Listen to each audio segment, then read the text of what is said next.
ہمارے دو دشمن ہیں جو ہمیں جادہ مستقیم سے ہٹانے کے لیے دن رات کوشاں ہیں، ایک نفس اور دوسرا شیطان۔ نفس اور شیطان دونوں دشمن ہمیں راہ حق سے ہٹانے کے لیے دن رات جد و جہد میں ہیں اور ہمارے خلاف مساعی جد و جہد اور محنت کر رہے ہیں۔ ان میں جو نفس ہے وہ بڑا دشمن ہے یا شیطان بڑا دشمن ہے؟ عمومی طور پہ تو یہ کہا جاتا ہے کہ شیطان نے ہمیں ورغلا دیا، لیکن شیطان جب خود ورغلایا گیا، شیطان جب شیطان بنا تو اس وقت کوئی دوسرا شیطان تو نہیں تھا جس نے شیطان کو ورغلایا، وہ نفس تھا جو شیطان کو بھی شیطان بنا۔ نفس کے اندر سے سر اٹھا کے کہا تھا نا، انا خیر منہ، میں بہتر ہوں، اور باقاعدہ دلیل کھڑی کر لی اس کے نفس نے، خلقتنی من نار وخلقتہ من طین، مجھے تو نے آگ سے پیدا کیا ہے، اسے تو نے مٹی سے پیدا کیا۔ مٹی افضل نہیں ہوتی، مفضول ہوتی ہے، اور آگ اٹھتی ہے اوپر کو جاتی ہے، یہ افضل ہے، لہٰذا افضل مفضول کو سجدہ کیسے کرے، میں سجدہ نہیں کروں گا۔ باقاعدہ اس کے نفس نے ایک دلیل تراشی۔ اللہ اگر چاہتا اس کی دلیل کے بخی و دھیڑ کے رکھ دیتا، لیکن اللہ تعالیٰ نے اس کی دلیل کا جواب دینے کی بجائے کہا جا میرے دربار سے نکل جا۔ اس نے کہا مالک مجھے مہلت دے دے، کہا جا قیامت تک تجھے مہلت۔ اللہ اکبر۔ تو اب شیطان کو شیطان بنانے والا نفس ہے جس نے اندر سے کھڑے ہو کے کہا انا خیر منہ، میں بہتر ہوں۔ اس میں نے شیطان کا بیڑا غرق کر، انانیت اسے کہتے ہیں، انا خیر منہ، اس سے انانیت ہے، میں بہتر ہوں۔ ایک بزرگ تھے، انہوں نے ساری زندگی اپنی زبان پہ لفظ میں نہیں آنے دیا۔ وہ فرماتے تھے یہ وہ لفظ ہے جس نے شیطان کا بیڑا غرق۔ تو وہ اس مفہوم کو ادا بھی کرنا چاہتے تو الفاظ دیگر کر۔ کسی نے سنا کہ فلاں شخص ہے، اس کی زبان پہ کبھی میں کا لفظ نہیں آیا، تو اس نے کہا لو اس کی زبان پہ یہ لفظ کیوں نہیں آیا، میں جاتا ہوں اور ان کی زبان پہ یہ لفظ آئے ہی آئے۔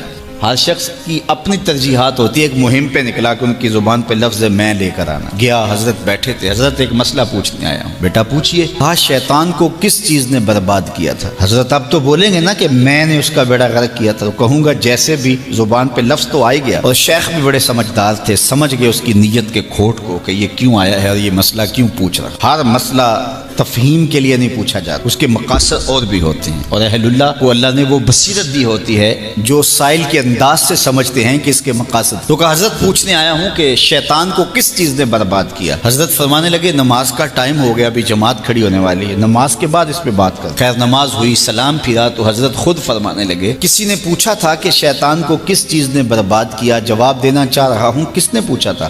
جھٹ کھڑا ہو گیا میں نے۔ کہا بس اسی نے اس کا بیڑا غرق کر دیا۔ تو انانیت میں جو ہے یہ شیطان کو شیطان بنانے والی نفس جس نے اندر سے سر اٹھایا اور کہا انا خیر منہ، میں بہتر ہوں، تو یہ شیطان کو شیطان بنانے والا نفس ہے۔ تو نفس شیطان سے بھی بڑا دشمن۔ اب ہمارے ساتھ دو بڑے دشمن لگے ہوئے، ایک شیطان اور دوسرا نفس، اور دونوں ہمارے باطن کو اجاڑنے کے لیے، ہمارے من کو بے چراغ کرنے کے لیے، ہمارے اندر کی روشنیاں بجھانے کے لیے دن رات کوشاں۔ ایک تنہا ناتواں اکیلی جان، دو دشمنوں کے نرغے میں، اور دونوں دشمن بڑے تگڑے اور بہت طاقتور، اور ہر وقت ہمارے اوپر حملہ آور۔ الشیطان جاسم علی قلب ابن آدم فاذا ذکر اللہ خنس واذا غفل وسوس۔ حضرت نبی رحمت صلی اللہ علیہ وآلہ وسلم نے ارشاد فرمایا شیطان اولاد آدم کے دل پہ قبضہ جماتا ہے، اور جب بندہ غافل ہوتا ہے تو یہ وسوسے ڈالتا ہے، اور جب بندہ اللہ کا ذکر کرتا ہے تو یہ بھاگ جاتا ہے۔ تو شیطان وسوسہ اندازی کرتا ہے، باطن کو اجاڑتا ہے، من کو لوٹتا ہے۔ نفس اور شیطان دو بڑے دشمن تھے جو ہمیں جادہ مستقیم سے بہکانے کے لیے دن رات کوشاں تھے۔ اب اللہ کا کرم دیکھیے، اذا دخل رمضان سلسلۃ الشیاطین، جب ماہ سیام جلوہ فراز ہوتا ہے تو شیاطین جکڑ دیے جاتے ہیں۔ جو ہی ماہ سیام شروع ہوتا ہے، چاند طلوع ہوتا ہے تو شیاطین جکڑ دیے جاتے ہیں، پورا مہینہ وہ آزاد نہیں رہتے، جکڑ دیے جاتے۔ سلسلۃ الشیاطین، یہ جو مسجدوں کے دروازے کھل گئے، جہاں 1.5 صف ہوتی تھی وہاں 5 صف تراویوں میں ہیں، تو یہ شیطان کے بند جانے کی وجہ سے۔ لیکن مہنگائی کا طوفان ہے، بد نگاہی ہے، بد تہذیبی ہے، جھوٹ ہے، دیگر امور بد بھی جاری ہیں، یہ نفس کے موجود ہونے کی، نیکی کا ماحول پیدا ہوا یہ شیطان کے بند جانے کی وجہ، لیکن ہماری برائیاں بدستور موجود ہیں یہ نفس کے موجود ہونے کی وجہ سے۔ اب ہمارے لیے آسانی یہ ہو گئی کہ دو دشمن تھے جن کا ہمارے سے مقابلہ تھا، ایک نفس اور دوسرا شیطان۔ ہمارے لیے یہ سہولت ہو گئی کہ ہمارا ایک دشمن باندھ دیا گیا، اب دشمن ایک ہے جس سے ہم نے ماہ سیام میں، اور وہ دشمن کون سا ہے؟ نفس۔ اب نفس کا مقابلہ اتنا آسان بھی نہیں، یہ بہت ڈاڈا دشمن ہے، اندر کا دشمن ہے، گھر کا بھیدی ہے۔ باج فقیراں کسے نہیں ماریا، باہو ظالم چور اندر داہو۔ یہ بڑا سخت اور بڑا شدید قسم کا دشمن ہے۔ یہ اس کی چالیں بہت باریک، شیطان کی چالیں بھی بڑی باریک ہیں اور نفس کی چالیں اس سے بھی زیادہ باریک۔ اب کیسے مقابلہ کریں گے؟ شیطان بھی ہماری متاع عمل کو لوٹنا چاہتا ہے، حتیٰ کہ ہمارے ایمان کو برباد کرنے پر تلا ہوا ہے، اور نفس بھی چالیں چل رہا ہے، اور ہم اپنی زندگی لاؤبالی میں گزارتے چلے جا رہے ہیں۔ ہمیں پتہ ہی نہیں کہ ہم موت کے کتنا قریب ہو رہے ہیں، اور شیطان ہمارے اوپر، نفس ہمارے اوپر حملہ آور ہے، اور یہ چاہتے ہیں ٹھیک ہے یہ چلتا رہے، یہ رسمی زندگی گزارتا رہے، کوئی بات نہیں، اس کے اندر کو ہم لوٹ لیں۔ اور یہ دونوں دن رات لگے ہوئے۔ ماہ سیام آیا تو ہمارا ایک دشمن بند گیا، ہمیں تھوڑی سی سہولت مل گئی۔ اب ایک ہی دشمن باقی ہے جس سے مقابلہ کرنا باقی ہے، اور وہ ہے نفس۔ اب نفس سے مقابلہ کیسے ہوگا؟ تو کسی ایکسپرٹ سے پوچھیں کہ جناب نفس ہے، ہم کمزور ہیں، شیطان دشمن ہمارا بندہ ہوا ہے، 2 محاذ کھلے تھے تنہا جان کے لیے، ایک محاذ بند ہو گیا، اب ایک ہی محاذ ہے، مقابلہ کرنا ہے تو کیسے کرنا؟ اللہ اکبر۔ تو ہم اقبال کی بارگاہ میں عرض کیا کہ آپ بتائیے۔ وہ کہنے لگے میں آپ کو اپنے مرشد مولانا رومی کے پاس لے جاتا ہوں۔ رومی کے پاس اقبال لے کر کے گئے تو رومی نے کہا کہ میں آپ کو ایک اور شخص کا پتہ بتاتا ہوں، اور وہ اتنا کامل ہے اور اس شعبے میں اس قدر ایکسپرٹ ہے۔ اس نے کہا ہفت شہر عشق را اتار گش ما ہنوز اندر خمیں یک کوچام۔ عشق کے 7 شہر حضرت شیخ فرید الدین اتار گھوم چکے ہیں، اور ہم پہلے شہر کی پہلی گلی کے کونے میں کھڑے ہیں۔ یعنی اتنا بڑا شخص شیخ فرید الدین علیہ رحمہ، تو کہا وہ بتائیں گے تمہیں کہ نفس کا مقابلہ کیسے کرنا ہے۔ رومی کہتے ہیں کہ وہ میرے بھی استاد ہیں، رومی کہتے ہیں کہ وہ میرے بھی ہادی و مرشد ہیں۔ جس عشق کے شہر میں میں داخل ہوا ہوں اور ابھی کونے پہ کھڑا ہوں، اس طرح کے 7 شہر وہ گھوم کے بھی آئے۔ آؤ ان سے پوچھتے ہیں کہ جناب نفس قابو کیسے کریں؟ تو شیخ فرید الدین اتار نے کہا نفس نتواں کشت الا باسے چیز بات گوئم یاد گیرش اے عزیز۔ نفس نہیں مرتا، لیکن 3 اصلیں اگر آپ کے پاس ہوں تو یہ نفس ٹھہر بھی نہیں سکتا۔ غور سے سن لیجئے، روحوں میں اتار لیجئے، اور زندگی میں ہمارا مقصد ہے اس نفس کا مقابلہ کرنا۔ شیطان کا مقابلہ کرنا بھی ہمارا مقصد ہے، اور نفس کا مقابلہ کرنا بھی ہمارا مقصود ہے زندگی۔ ساری زندگی فریب میں ہم میں نہیں گزارنی، زندگی تیزی کے ساتھ گزر رہی ہے اور ہم آغوش موت میں اترنے والے ہیں۔ تو یہ ڈاڈے دشمن ہماری متاع عمل لوٹ رہے ہیں، ہمارے کیے ہوئے عمل کو عجب سے، تکبر سے، ریاکاری سے برباد کر دیتے ہیں۔ ہمیں پہلے عمل کی طرف جانے نہیں دیتے، پھر عمل کے اندر وسوسے ڈالتے ہیں، پھر عمل ہو جائے تو اس کو پھر برباد کرنے کی کوشش کرتے ہیں۔ کتنے ڈاڈے دشمن ہیں جن کے نرغے میں ہم پھنسے ہوئے ہیں۔ تو پھر ہمیں کوئی بندہ مل گیا ہے جو بتا رہا ہے کہ جناب اس کا مقابلہ ایسے کریں گے، تو پھر اس کی سن لیں ہم اور غور کر لیں اور اپنے اندر اتریں۔ تو شیخ فرید الدین اتار ہمیں بتا رہے ہیں، تو سنیے وہ کیا کہہ رہے ہیں۔ نفس نتواں کشت الا باسے چیز، نفس نہیں مرتا، یہ بڑا ڈاڈا ہے، لیکن 3 اصلیں اگر آپ کے پاس ہوں تو یہ ٹھہر بھی نہیں سکتا۔ وہ 3 اصلیں کون سے ہیں؟ خنجر خاموشی و شمشیر جو، نیزائے تنہائی و ترک ہجو۔ ایک خاموشی کا خنجر، دوسرا بھوک کی تلوار، اور تیسرا تنہائی کا نیزہ۔ یہ 3 اصلیں تمہارے پاس ہوں تو پھر نفس ٹھہر بھی نہیں سکتا۔ خاموشی کے خنجر سے نفس پہ وار کیا جا سکتا۔ میرے اور آپ کے آقا و مولا نے فرمایا من صامت نجا، جس نے خاموشی اختیار کی وہ نجات پا گیا۔ ہماری زندگی کے جتنے بھی برے اعمال ہیں ان میں سے سب سے زیادہ برے اعمال ہماری زبان کرتے ہیں۔ ہمارے ہاتھ بھی گناہ کرتے ہیں، کسی پہ ظلم کریں تو گناہ کرتے ہیں، ہمارے پاؤں بھی گناہ کرتے ہیں، برائی کے اڈے پہ چل کے جاتے ہیں، ہماری آنکھیں بھی گناہ کرتی ہیں، ہماری سوچیں بھی گناہ کرتی ہیں، ہم حرام کمائیں کھائیں تو پیٹ بھی ہمارا گناہ کرتا ہے، لیکن سب سے زیادہ گناہ ہماری زبان کرتی ہے۔ جھوٹ یہ بولتی ہے، غیبت یہ کرتی ہے، بہتان یہ لگاتی ہے، گالی گلوچ سب و شتم یہ کرتی ہے، گلے شکوے کا انداز، ناشکری کا لہجہ یہ اختیار کرتی ہے۔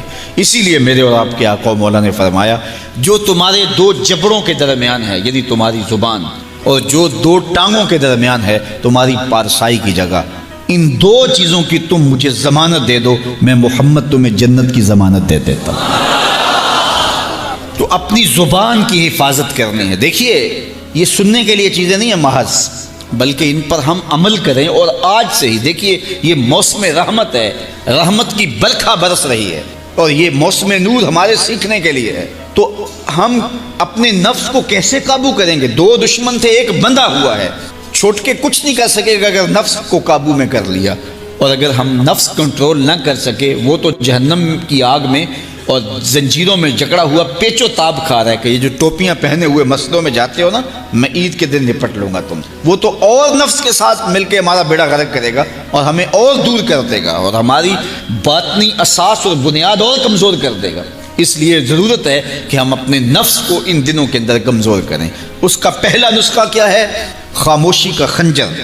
آپ جب خاموشی اختیار کریں گے، زبان کو صرف ضرورت کے لیے استعمال کریں گے، تو پھر نتیجہ کیا ہوگا کہ آپ کے گناہ بہت کم ہوں گے، جھوٹ کم ہوگا، غیبت نہیں ہوگی، بہتان تراشی نہیں ہوگی، دیگر اعمال جو زبان کے ذریعے سے صادر ہوتے ہیں اور ہم گناہوں میں اضافہ کرتے چلے جاتے ہیں، تو زبان کو اگر کنٹرول میں کر لیں گے، اللہ اکبر، حضور علیہ الصلوۃ والسلام نے زبان کے کنٹرول کرنے کی تلقین کی، اور یہ بغیر ہڈی کے گوشت ہے، اس کو سنبھال لیا جائے۔ 32 دانتوں میں جکڑ کے رکھی گئی زبان ہے، لیکن یہ پھر بھی قابو میں نہیں رہتی۔ اس کو کنٹرول میں کر لو، اس کو قابو میں کر لو۔ ایک روایت میں آتا ہے جب صبح ہوتی ہے تو سارے اعضائے بدنیاں زبان کے آگے ہاتھ جوڑتے ہیں کہ بی بی تو نہ کچھ کرنا، تیری وجہ سے ہم سزائیں کاٹیں گے اور اذیتیں پائیں گے۔ تو زبان کو قابو میں کرنا، اور اس کا علاج کیا ہے؟ خاموشی۔ من صمت نجا، جو خاموش ہوا وہ نجات پا گیا۔ خنجر خاموشی، خاموشی کا خنجر ہو تو نفس کے لیے بہت بڑا بار ہے۔ دوسری بات، شمشیر جو، بھوک کی تلوار۔ بھوک کے ذریعے نفس کشی ہوتی ہے، نفس کا مقابلہ بھوک سے ہم کر سکتے ہیں، چونکہ جب بھوک ہوگی تو اس وقت بہت ساری خواہشات جو ہیں وہ دم توڑ جائیں گے۔ اللہ کے محبوب علیہ السلام کا ایک فرمان سنیے، بالخصوص نوجوانوں کے نام، یا معاشر الشباب من استطاع منکم الباء فلیتزوج فإنه اغض للبصر واحسن للفرج فمن لم يستطع فعليه بالصوم فإنه له وجاء۔ فرمایا اے جوانوں کے گروہ، تم میں سے جو نکاح کرنے کی طاقت رکھتا ہے وہ دیر نہ کرے، جلدی نکاح کر لے، کیوں کہ نکاح نگاہ اور پارسائی کی جگہ کا محافظ ہے، تمہاری نظر کو بھی محفوظ کرے گا اور تمہاری پارسائی، تمہاری عصمت کے جوہر کو بھی محفوظ کرے۔ تو اگر کسی کے پاس استطاعت ہے تو وہ نکاح کرنے میں دیر نہ کرے۔ فَإِن لَمْ يَسْتَطِعْ، اور اگر کوئی طاقت نہیں رکھتا، اس کے حالات ایسے نہیں ہیں کہ وہ نکاح کر پائے، فَعَلَيْهِ بِالصَّوْمِ، تو فرمایا وہ کثرت کے ساتھ روزے رکھے۔ فَإِنَّهُ لَهُ وِجَاءٌ، روزے اس کے لیے قاطع شہوات ہیں اور اس کی مشکلیں آسان کرنے والے ہیں۔ تو نوجوانوں کو اگر استطاعت نصیب ہو جائے تو وہ شرم نہ کریں، وہ نکاح کی طرف بڑھیں تاکہ ان کی عصمت کے جوہر کی حفاظت ہو سکے۔ لیکن کسی وجہ سے نکاح میں تاخیر ہے تو پھر وہ کثرت کے ساتھ روزے رکھیں۔ روزوں کی کثرت گناہ سے، شہوات سے، برائی سے، گناہوں سے انسان کو بچاتی ہے۔ تو کثرت کے ساتھ روزے رکھے جائیں تو روزہ بھوک جو ہے وہ نفس کشی کا ایک مؤثر ترین علاج ہے، اور یہ میرے اور آپ کے آقا و مولا نے بیان فرمایا۔ تو بھوک کی تلوار جو ہے یہ نفس کشی کا ایک مؤثر ذریعہ ہے، اور نفس کا سر کاٹنے کے لیے بھوک کی تلوار ہمیں ہر وقت حمائل کیے رکھنی چاہیے اور ہر وقت اپنے ساتھ لٹکا کے رکھنا چاہیے، کثرت کے ساتھ ہمیں روزے رکھنے چاہیے۔ تیسری بات فرمایا نیزہ تنہائی، تنہائی کا نیزہ۔ جب آپ عمومی طور پہ مجلسی زندگی میں ہوں گے تو بہت ساری خطائیں اور بہت سارے گناہ مجلسی زندگی میں آپ سے سرزد ہوں، تو جب آپ تنہائی اختیار کر لیں گے تو بہت سارے گناہوں سے بچ جائیں گے۔ حضرت شاہ نقشبند بخاری علیہ رحمہ فرماتے ہیں کہ فقیر کے لیے سب سے بہتر جگہ اللہ کا گھر مسجد ہے، یا پھر کامل شیخ کی صحبت ہے، یا پھر تنہائی ہے۔ چوتھی جگہ سوائے ہلاکت کے اور کچھ نہیں۔ العافیت فی العزلہ، عزلت میں، تنہائی میں عافیت رکھی گئی ہے۔ اس لیے اپنے آپ کو ایسے ہجوم میں، ایسی جگہوں پہ لے جانے سے روکیں، اپنے آپ پر ضبط کریں جہاں نظر پاک نہیں رہتی، جہاں خیال کی پاکیزگی کا سامان نہیں رہتا، اور جہاں آپ کی جو ہے وہ آپ کی زبان محفوظ نہیں رہتی۔ دوستوں کے ساتھ بیٹھیے، آپ عزیزوں رشتہ داروں کے پاس جائیے، ضرور ملاقات کیجیے۔